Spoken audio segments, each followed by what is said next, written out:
Mi firma en esos malditos papeles no fue un acto de debilidad, aunque ella así lo creyera. Recuerdo perfectamente la curva de su sonrisa cuando deslicé el bolígrafo sobre la línea de puntos. Era una sonrisa afilada, satisfecha, la de alguien que acaba de ganar una partida de ajedrez contra un oponente al que considera intelectualmente inferior. Me llamó conformista esa misma mañana, me dijo que me faltaba sangre en las venas por no pelear, por no suplicar, por no arrastrarme pidiendo una segunda oportunidad. Lo que ella no sabía, lo que su arrogancia no le permitía ver, era que mi silencio no era rendición. Era paciencia. Y 3 meses después, esa misma paciencia iba a costarle todo lo que creía haber asegurado. Mi nombre es Héctor. Tengo 56 años y durante más de 30 me he dedicado a mover tierra. Construí una empresa de paisajismo comercial e ingeniería agronómica desde la nada. Empecé con una pala, una carretilla de segunda mano y las rodillas destrozadas de tanto plantar arbustos en las casas de los ricos. Hoy manejo contratos para corporativos, campos de golf y complejos residenciales. Pero sin importar cuántos ceros tenga la cuenta de la empresa, nunca dejé de ser el tipo que llega a casa oliendo a abono, a lluvia y a gasolina de podadora. La tierra húmeda se mete en las grietas de las manos y te cambia la piel. Es una marca de honor para mí. Para Valeria, mi esposa durante 26 años, se convirtió en un motivo de vergüenza. Criamos juntos a 2 hijos, Marcos y Lucía. Pensé que teníamos una vida sólida. Pagué la hipoteca de una casa hermosa, financié las universidades, nunca falté a un cumpleaños y jamás levanté la voz bajo nuestro techo. Creía que la estabilidad y el respeto eran los pilares del amor. Pero supongo que el respeto se marchita cuando uno de los dos decide que el otro ya no está a su altura. El golpe llegó un jueves. Era la mañana de mi 55º cumpleaños. No hubo un discurso dramático ni lágrimas. Simplemente encontré un sobre grueso de papel manila sobre el asiento del copiloto de mi camioneta, justo al lado de mis botas de trabajo. Ese tipo de papel pesado, texturizado, que los bufetes de abogados caros usan para intimidarte antes de que leas la primera línea.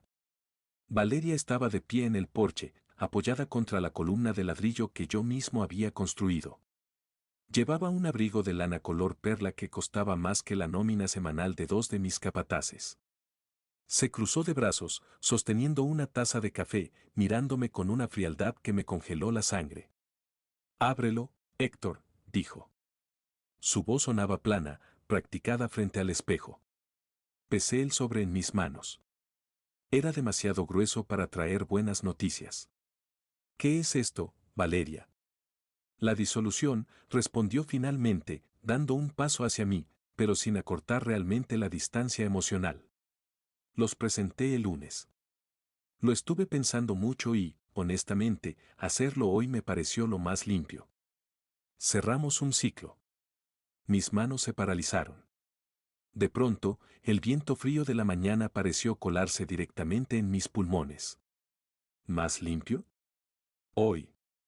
No hagas esto más difícil de lo que tiene que ser, continuó ella, alisando una arruga invisible en su abrigo. He mantenido todo civilizado. Una división razonable. Solo firma, Héctor. No tiene sentido alargar la agonía. Sabes que llevamos años siendo 2 extraños que comparten pasillo. Levanté la vista y la miré a los ojos. Busqué a la mujer que conocí en un vivero municipal a principios de los 90.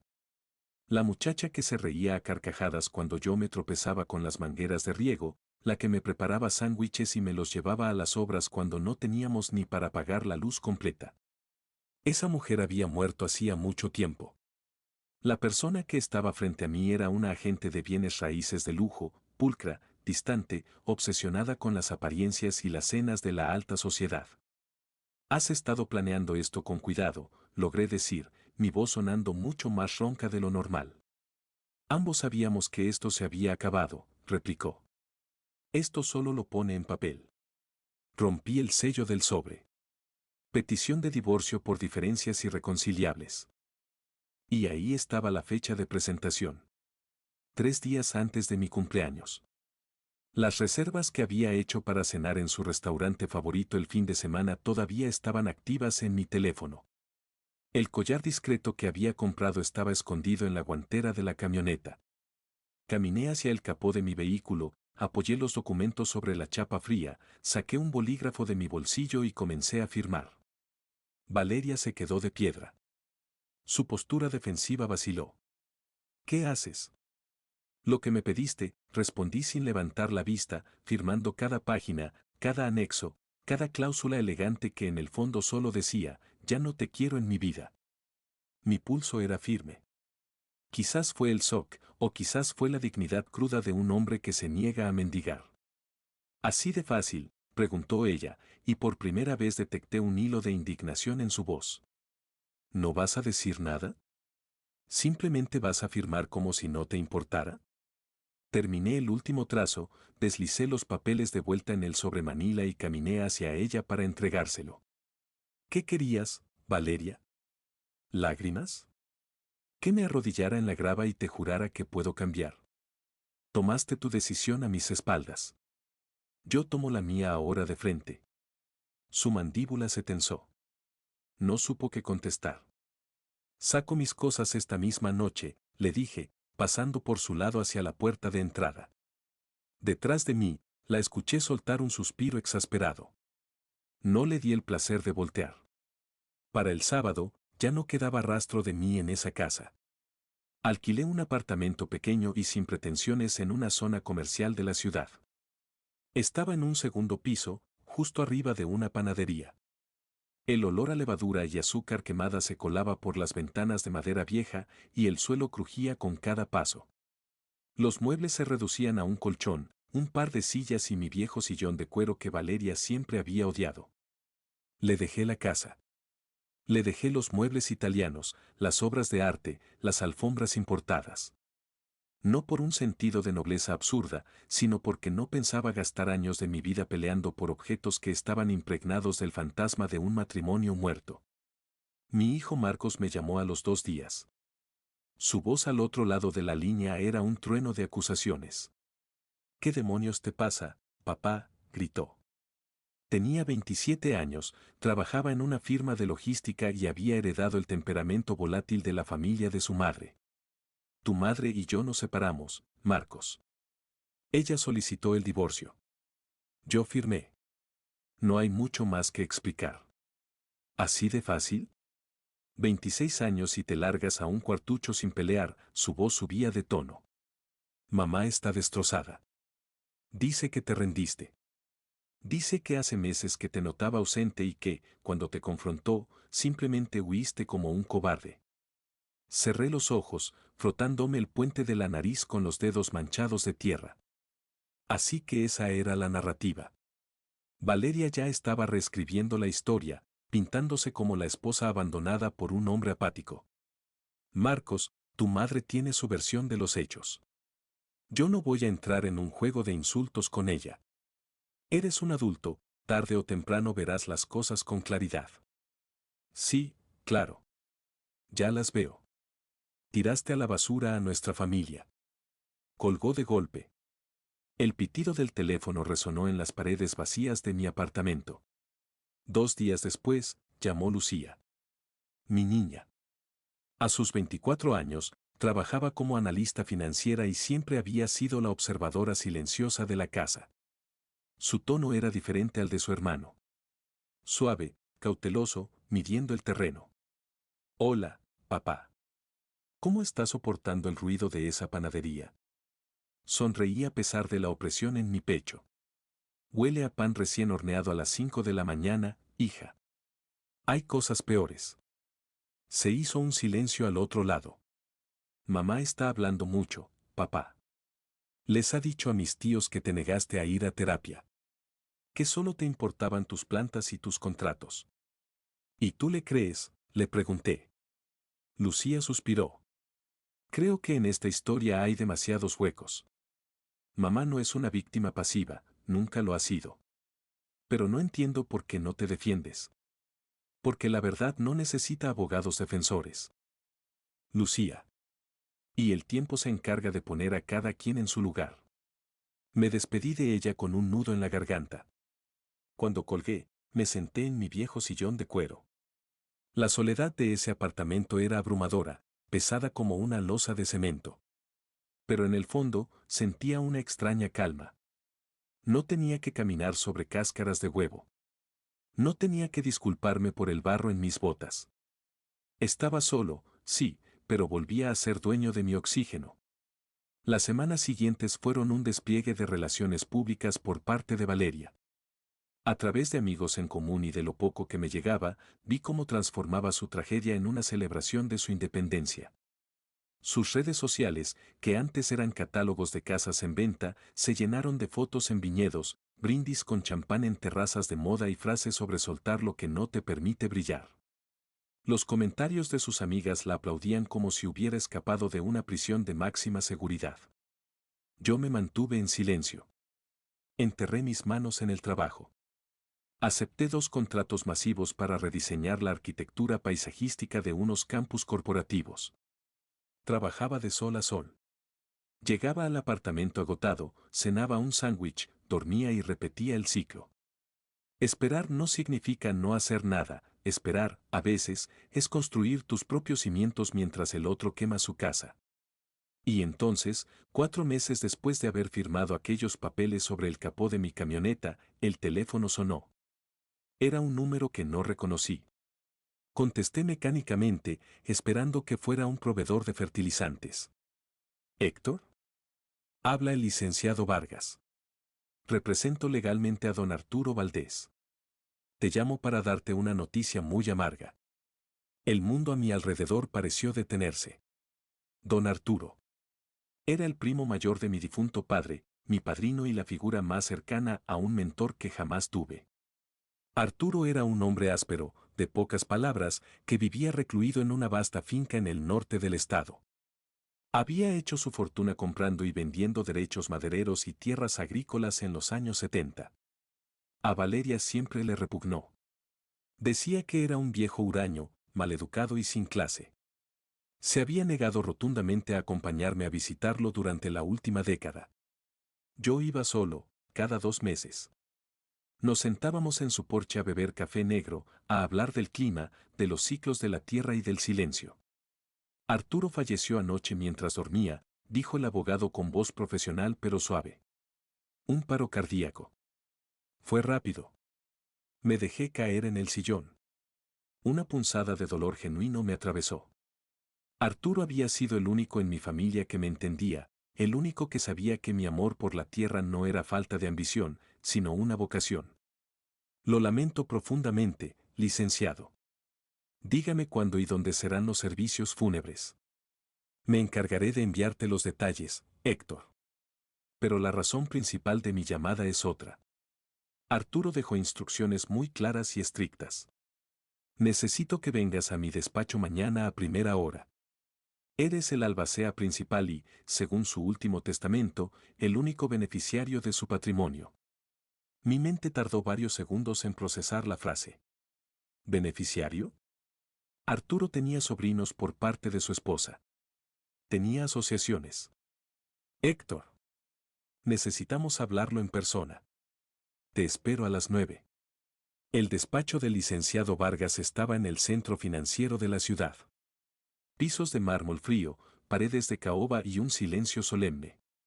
Vargas era un hombre de unos 60 años, con la mirada afilada de alguien que ha visto a demasiadas familias destruirse por dinero. Me invitó a sentarme, sirvió 2 vasos de agua y abrió una carpeta de cuero grueso sobre su escritorio. Arturo no era un hombre de medias tintas, comenzó Vargas, entrelazando los dedos.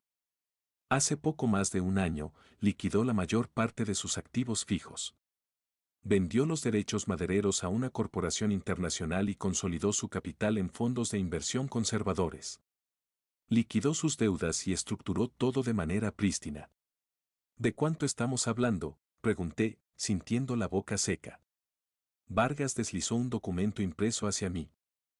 El número al final de la página me golpeó como un mazazo. $12 millones. Libres de impuestos, líquidos en su mayoría, depositados en estructuras fiduciarias. Me quedé mirando la cifra hasta que los ceros empezaron a desenfocarse. Yo llevaba una vida ganando bien, facturando mis cientos de miles al año, sudando cada centavo. Ese papel frente a mí me convertía, instantáneamente, en un hombre con un poder adquisitivo que no lograba comprender. Arturo redactó esto hace 18 meses, explicó Vargas, observando mi reacción. Y me dejó una carta sellada para ti. Dijo que solo debía entregártela cuando él faltara. Me tendió un sobre. Reconocí de inmediato la caligrafía temblorosa pero firme de mi padrino.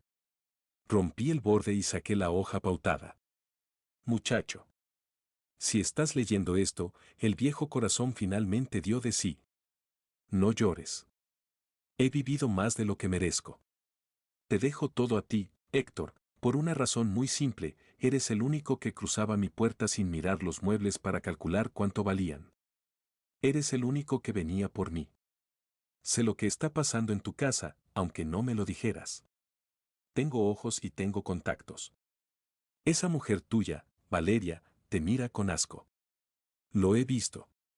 Ve en ti a un burro de carga, no a un esposo. Ella está preparándose para saltar del barco, muchacho. Lo vuelo a kilómetros. Las mujeres que aman el mármol no se quedan con hombres que huelen a tierra. He esperado para hacer esto oficial. Lo blindé. Si te lo daba antes, ella te habría desangrado en los tribunales. Usa este dinero. Protégete. Construye algo que no se pueda marchitar. Y cuando ella venga a reclamar su parte, porque lo hará, créeme que lo hará, asegúrate de cerrar la puerta con doble llave. Tu padrino, Arturo. Doblé la carta despacio. Un escalofrío me recorrió la nuca. El viejo lo sabía. Había visto la podredumbre en mi matrimonio mucho antes de que yo me atreviera a aceptarlo.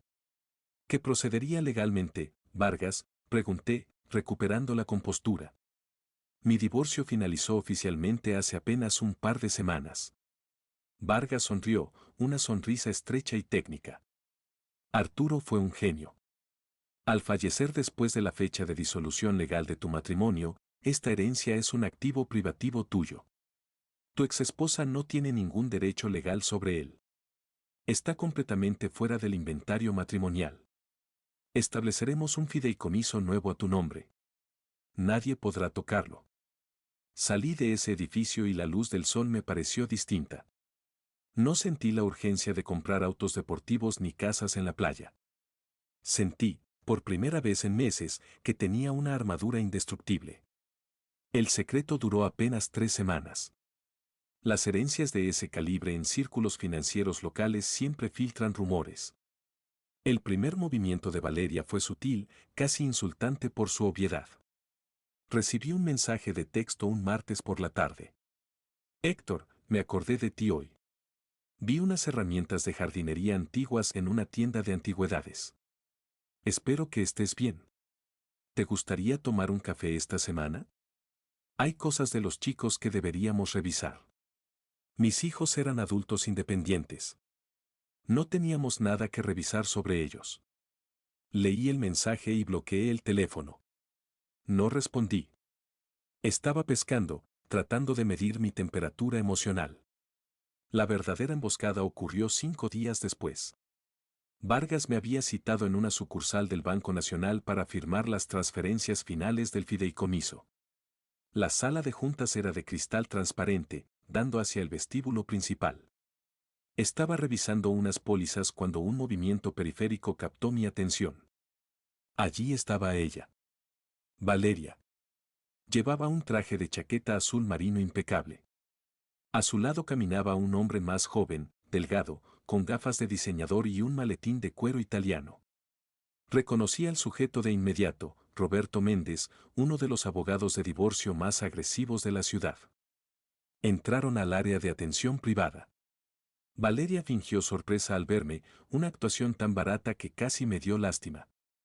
Se acercó a la puerta de cristal y Vargas, levantando una ceja, presionó el botón para abrirla. Héctor. ¡Qué casualidad tan increíble!, dijo ella, con una sonrisa que no le llegaba a los ojos. ¿Haciendo trámites para la empresa? Me recosté en la silla de cuero. Valeria. Licenciado Méndez. ¡Qué sorpresa tan perfectamente coreografiada! Méndez no perdió tiempo con sutilezas. Entró a la sala, sin invitación, e intentó adoptar una postura dominante apoyando las manos en la mesa de juntas. Señor Héctor. Ya que coincidimos, es una excelente oportunidad para hablar. Represento a la señora Valeria. Nos ha llegado información sustancial sobre cambios recientes en su estatus patrimonial. El divorcio es un caso cerrado, Méndez, intervino Vargas, con una calma letal. No hay expedientes abiertos. La equidad es un principio legal continuo, licenciado Vargas, replicó Méndez, usando su mejor voz de tribuna.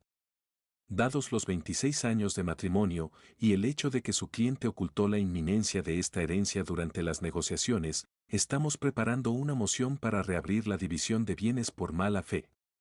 Valeria dio un paso adelante, suavizando su expresión, interpretando a la perfección el papel de la esposa herida pero razonable.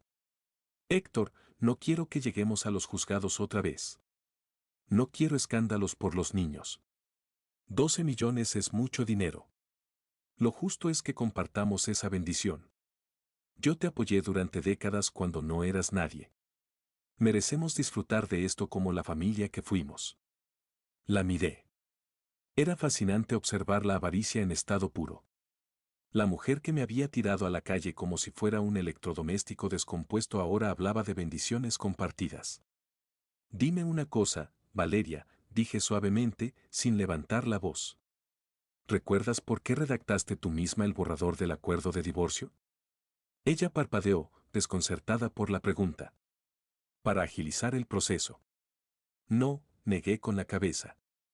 Vargas, ¿tienes una copia del acuerdo de divorcio original? Mi abogado abrió su maletín y sacó el documento foliado. Por supuesto. Me incliné sobre la mesa y señalé la página 4, el párrafo resaltado. Tú insististe, Valeria. Tú y tus abogados anteriores redactaron una cláusula blindada que decía textualmente, cualquier herencia, adquisición de bienes futuros o ganancias derivadas de capital privado posteriores a la fecha de firma, se considerarán propiedad exclusiva e intocable de la parte receptora, renunciando la contraparte a cualquier derecho de reclamo presente o futuro. Méndez empalideció visiblemente. Trató de leer el documento por encima de mi hombro. Yo seguí mirándola a los ojos. Pusiste esa cláusula porque en aquel momento estabas negociando la comisión de venta de un complejo inmobiliario de lujo en la costa. Estabas a punto de cobrar casi $600,000 en honorarios y estabas aterrorizada de que yo te pidiera la mitad. Creías que ibas a ser la rica de la historia y me cerraste la puerta en la cara legalmente. Construiste tu propia jaula, Valeria. Y ahora resulta que yo estoy del lado de afuera, con la llave. El silencio en la sala de cristal fue absoluto. Valeria abrió la boca, pero las palabras se le atoraron en la garganta. El rubor le subió por el cuello. Esa cláusula es inquebrantable, remató Vargas, recogiendo el papel. Si intentan presentar una moción de mala fe, los destruiré en la corte y solicitaré el pago de costas procesales por litigio frívolo. Se acabó la reunión. Méndez retrocedió, murmuró algo ininteligible y salió de la sala a paso rápido. Valeria se quedó allí unos segundos más. La máscara de suficiencia se había resquebrajado por completo. Me miró con una mezcla de odio puro y desesperación. Eres un maldito resentido, escupió. Soy un paisajista, Valeria. Sé cómo podar las ramas podridas para que el árbol no se muera. Cierra la puerta por fuera. Esa pequeña victoria legal fue dulce, pero no estaba preparado para el terremoto emocional que estaba a punto de desatarse desde otro flanco. 2 semanas después del incidente en el banco, mi hija Lucía tocó el timbre de mi apartamento a altas horas de la noche. Llovía a cántaros. Cuando abrí la puerta, la encontré empapada, temblando, sosteniendo una caja de cartón contra su pecho. Sus ojos estaban rojos e hinchados de llorar. Pasa, mi amor, pasa, le dije, quitándole la caja húmeda y buscando una toalla. Se sentó en el sofá, abrazándose a sí misma. Le preparé un té caliente. Me senté a su lado, esperando pacientemente. Sabía que cuando la gente se quiebra así, las palabras tienen que salir a su propio ritmo. He sido una estúpida, papá, sollozó de repente. Todos hemos sido unos estúpidos. Lucía, respira. ¿Qué pasa? Señaló la caja de cartón en el suelo. Mamá me pidió que le ayudara a ordenar su contabilidad para la declaración de impuestos. Como soy analista, confía en mí. Papá, las cuentas de su agencia de bienes raíces están destrozadas. Ha estado drenando la liquidez de su empresa durante 2 años. Fruncí el ceño. Valeria era una mujer meticulosa con el dinero. No lo entiendo. ¿En qué ha estado gastando? Lucía sacó una carpeta manila del interior de la caja. Estaba temblando tanto que los papeles casi se le caen. Facturas de hotel, papá. Boletos de avión a Los Cabos, a Aspen. Retiros en efectivo, compras en joyerías para hombre. Joyas que tú nunca usaste. Un peso frío y denso se instaló en mi estómago. Encontré correos electrónicos impresos que olvidó destruir, continuó Lucía, su voz quebrándose. Mamá no pidió el divorcio porque estuvieran distanciados. Estaba teniendo una aventura. Lleva 2 años acostándose con Julián. Julián. El nombre resonó en mi cabeza como una campana de iglesia. Julián era un arquitecto llamativo y arrogante al que yo solía subcontratar para los diseños de estructuras en mis jardines a gran escala. Un hombre 15 años más joven que yo, que siempre usaba trajes caros y manejaba un auto deportivo que no podía permitirse. Valeria siempre me decía que yo debería aprender a vestirme como él. ¿Estás segura?, pregunté, sintiendo que el mundo daba un vuelco. Lucía sintió, las lágrimas rodando por sus mejillas. Las fechas de los hoteles coinciden con los fines de semana que ella decía que tenía retiros espirituales o convenciones de ventas. Ella estaba pagando todo, papá. Le compraba la ropa, le pagaba las vacaciones. Lo estaba manteniendo. Iba a dejarte por él y quería salir del divorcio sin darte un centavo para poder financiar la vida con ese idiota. Me recosté contra el respaldo del sofá. De repente, todo tenía sentido. La prisa por firmar los papeles. La cláusula de bienes futuros. La crueldad repentina. Todo era una cortina de humo para ocultar una traición tan profunda que me robaba el aliento. No se había marchado para encontrarse a sí misma, se había marchado persiguiendo un espejismo financiado con el dinero de su propio negocio, el cual ahora estaba en ruinas. Papá, murmuró Lucía. Marcos y yo la defendimos. Creímos que tú eras el villano. Perdóname. Tú no sabías, hija. No tenías cómo saberlo. Pero Marcos sí necesita saberlo, dijo ella, limpiándose las lágrimas con fiereza. La ha tratado como a una mártir. Lo llamé mientras venía hacia acá. Le mostré fotos de los correos. Está devastado. Al día siguiente, Marcos apareció en mi oficina en la obra. Llevaba el casco de seguridad puesto y caminaba con los hombros caídos. El orgullo y la ira que había mostrado meses atrás se habían evaporado, dejando solo a un hijo herido que se daba cuenta de que su brújula moral había sido manipulada. Nos abrazamos entre el polvo y el ruido de las excavadoras. No hicieron falta disculpas elaboradas. Le dije lo mismo que siempre pensé, el amor de un padre no lleva rencor. Las líneas de fractura de nuestra familia se habían redibujado, y esta vez, la verdad era la tinta. Con sus hijos sabiendo la realidad de su traición y sin el dinero de mi herencia para salvarla, el castillo de naipes de Valeria se derrumbó con una rapidez vertiginosa. El mercado inmobiliario sufrió una contracción meses después. Aquel gran contrato de la costa que Valeria iba a cerrar, el mismo por el que diseñó la cláusula de exclusión, se canceló. El desarrollador se declaró en quiebra. Sin esa comisión, y habiendo vaciado sus cuentas para mantener el estilo de vida de Julián, la agencia de Valeria entró en números rojos. Me enteré a través de Marcos, quien había adoptado una política de distancia fría con su madre, que Julián desapareció en el momento exacto en que las tarjetas de crédito de Valeria empezaron a ser rechazadas. Empacó sus trajes, sus relojes y se mudó a otra ciudad sin dejar siquiera una nota de despedida. El parásito había vaciado a la anfitriona y se había ido a buscar otra. Valeria tuvo que vender su auto de lujo. Tuvo que poner la casa que yo le había dejado libre de hipoteca, a la venta para pagar las deudas con la agencia tributaria. Una noche de noviembre, el timbre de mi apartamento sonó. Había estado lloviendo durante días, ese tipo de lluvia fría que cala los huesos. Cuando abrí la puerta, no podía creer lo que veía. Valeria estaba allí, de pie en el pasillo débilmente iluminado de mi edificio. No llevaba el abrigo color perla, sino una chaqueta impermeable gastada. Su cabello, siempre perfecto, estaba aplastado por el agua. Parecía haber envejecido 10 años en 10 meses. La soberbia se había borrado de su rostro, reemplazada por el terror puro y crudo de la supervivencia. Héctor, susurró. Su voz temblaba, no sé si por el frío o por el miedo. ¿Puedo pasar? Me apoyé en el marco de la puerta.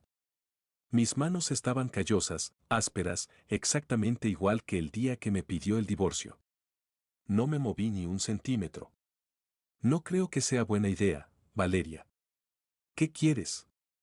No tengo a dónde ir, dijo, y la primera lágrima se mezcló con las gotas de lluvia en sus mejillas. La casa está embargada. El banco me cerró las cuentas. Marcos no me contesta el teléfono y Lucía me mira como si fuera un monstruo. Lo he perdido todo, Héctor. Todo. La miré en silencio. El hombre que yo era hace un año la habría dejado pasar. Le habría preparado un té, le habría ofrecido una manta y habría buscado una solución para salvarla. Pero ese hombre murió el día que firmó los papeles del divorcio sobre el capó de una camioneta mientras ella sonreía. Lo lamento, Valeria, dije, y era verdad. Sentía lástima por ella, una lástima profunda y estéril. Pero las decisiones que tomaste fueron tuyas. Tú elegiste a Julián. Tú elegiste drenar tu negocio. Tú elegiste destruirme frente a mis hijos para encubrir tus propias mentiras. Jugaste a la ruleta rusa con nuestra vida creyendo que tenías trampa, y la bala te tocó a ti. Fui una idiota, sollozó, dando un paso hacia adelante, intentando agarrar mi brazo. Lo sé. Lo sé. Fui ciega y arrogante. Pero estuvimos juntos 26 años. Por favor. Tienes millones, Héctor. Un préstamo. Solo un préstamo para no quedarme en la calle. Te lo pagaré. Lo juro. Retrocedí un paso. El roce de su mano me resultó extraño, ajeno. Este apartamento es pequeño, Valeria. Y mi vida ahora es exactamente como quiero que sea. Sin mentiras. No soy tu red de seguridad. Ya no. Búscate un refugio, búscate un trabajo honesto y empieza a reconstruir, como hicimos hace 30 años. Pero tendrás que hacerlo sin mí. Héctor, por el amor de Dios, me vas a dejar en la calle, su voz se elevó, histérica. Tú me dejaste a mí en la nada cuando creíste que no te servía. Buenas noches, Valeria. Cerré la puerta lentamente. Escuché sus sollozos en el pasillo durante unos minutos, antes de que el sonido de sus pasos se alejara bajando la escalera. Me quedé apoyado en la madera de la puerta, respirando hondo. No sentí triunfo. No hubo una banda sonora épica sonando en mi cabeza. Solo el alivio sordo y tranquilo de una herida que, finalmente, ha terminado de sangrar. Un año después, el aire en el vivero central olía a pino y a tierra fertilizada. Estaba de pie frente a los planos del Parque Botánico Arturo Valdés. Había utilizado $4 millones del fideicomiso para comprar un terreno masivo en las afueras de la ciudad. Lo estaba convirtiendo en un parque público y en una instalación de capacitación técnica para jóvenes interesados en agronomía, paisajismo y agricultura urbana. Chicos sin recursos que querían aprender a trabajar con las manos. A construir belleza a partir de la tierra. Marcos estaba a mi lado, revisando unos esquemas de los sistemas de irrigación. Hacía 6 meses que había dejado su trabajo corporativo asfixiante para venirse a trabajar conmigo. Nos llevábamos mejor que nunca. La tierra tiene esa forma curiosa de sanar a las personas, te obliga a tener paciencia, te obliga a entender que nada crece de la noche a la mañana. Los contratistas dicen que el invernadero principal estará terminado para octubre, papá, me dijo Marcos, enrollando los planos. Diles que no se apresuren con los cimientos. Si los cimientos están mal, el cristal se romperá con la primera tormenta, le respondí, palmeándole la espalda. De Valeria supe poco. A través de terceros me enteré de que se había mudado al sur del estado a vivir con su hermana. Trabajaba como recepcionista en una clínica dental, luchando con las cuotas de un embargo fiscal que probablemente la perseguiría hasta la tumba.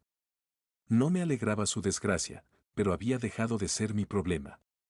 Mi vida era más grande ahora, no por los millones en el banco, sino por la claridad de mi existencia. Seguía viviendo en un lugar modesto. Seguía manejando mi camioneta rayada. Mis manos seguían llenas de callos y tierra. Arturo me había dejado una fortuna, pero la verdadera herencia que recibí fue una lección que nadie me podría quitar. La riqueza sin carácter es solo papel que se quema, y a veces, cuando la persona que crees amar más en el mundo te abandona, te está haciendo el mayor favor de tu vida. Tomé mi gorra, llamé a los capataces y volví al trabajo. Había tierra que mover y semillas que plantar. El futuro, por fin, estaba despejado.